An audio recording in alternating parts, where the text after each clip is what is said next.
C'est mieux.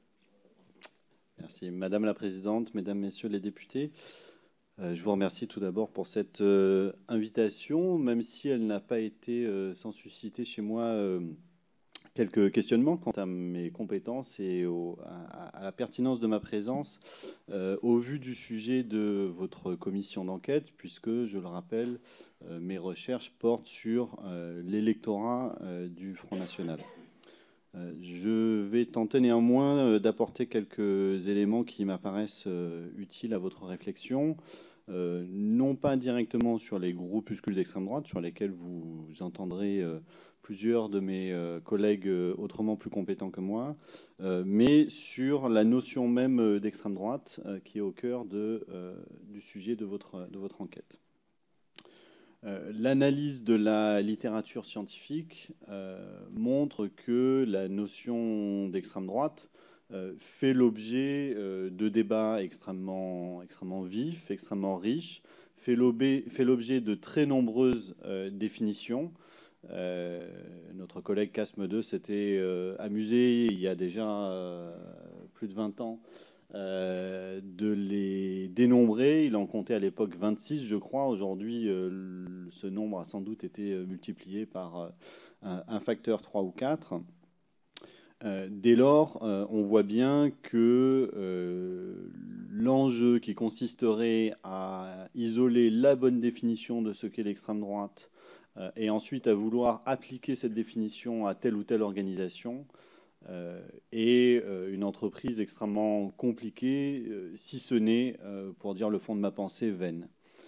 Dès lors, que faire de cette catégorie d'extrême droite? Faut-il l'abandonner complètement?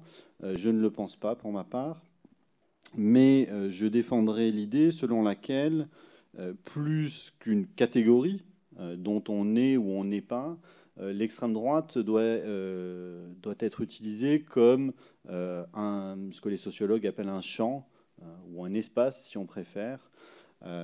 Et ce champ ou cet espace est de nature relationnelle, c'est-à-dire que cette notion d'extrême droite nous permet de décrire et d'analyser un système de relations entre différents acteurs, qui peuvent être d'ailleurs de nature hétérogène, des partis politiques, des organes de presse, des groupuscules, pour reprendre le terme du nom de cette commission d'enquête, des sites web, des individus, etc.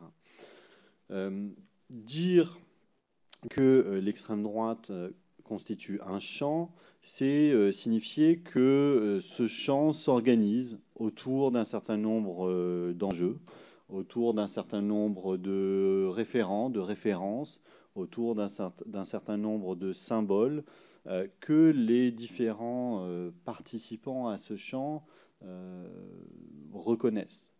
C'est dire qu'il y a un certain nombre d'enjeux internes à ce champ qui font sens pour les acteurs de ce champ et qui ne font pas sens pour les acteurs qui n'appartiennent pas à ce champ précisément.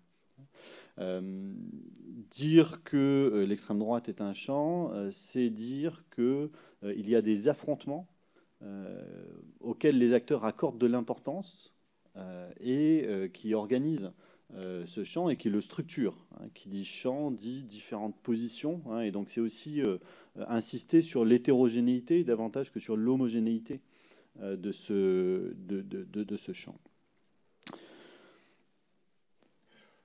Donc je pense qu'il peut être utile d'analyser le sujet qui vous intéresse au prisme de cette notion de champ, qui permettra d'une part sans doute de constater que l'ensemble des groupuscules auxquels vous vous intéresserez ne sont pas strictement identiques, que bien que depuis un certain point d'observation, ils puissent être tous rangés dans la même catégorie, depuis un autre point d'observation, ils sont bien souvent adversaires, à minimum concurrents et sans doute adversaires, et que les relations qu'ils entretiennent avec d'autres acteurs de ce champ peuvent également être complexes.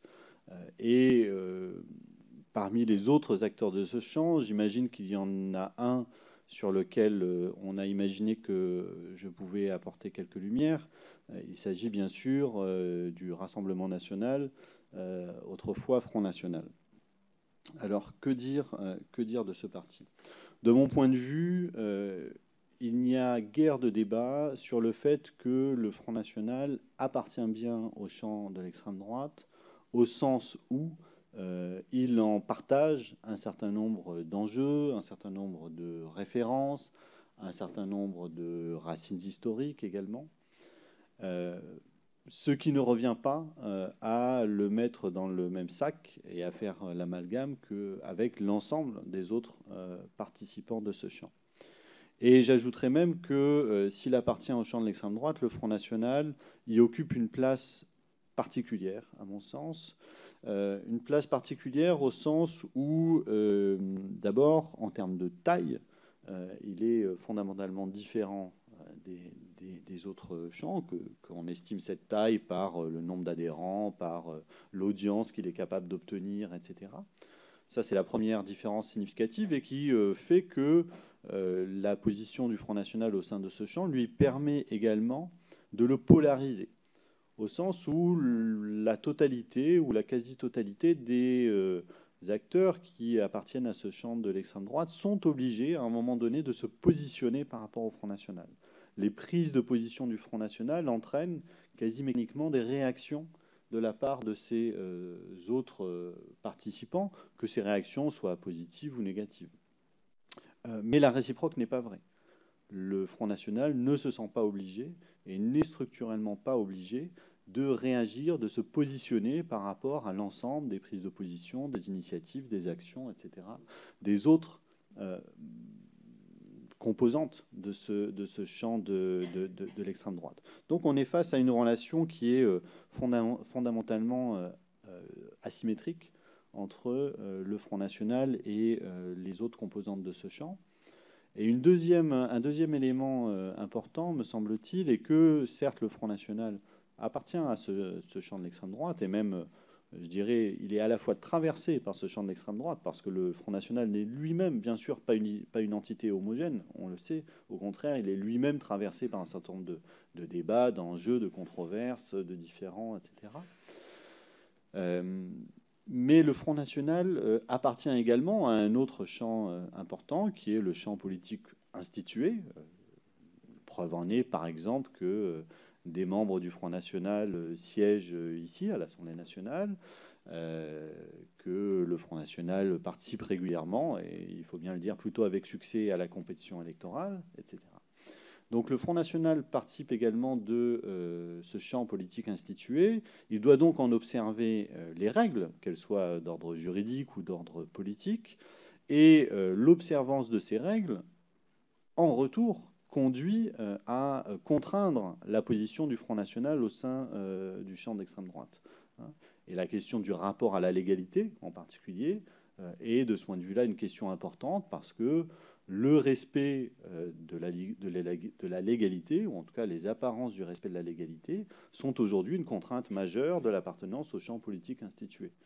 Et dès lors, ça contraint le positionnement du Front National au sein du champ politique d'extrême droite, et ça le différencie, me semble-t-il, dans sa position structurelle vis-à-vis d'un certain nombre des autres composantes de ce champ.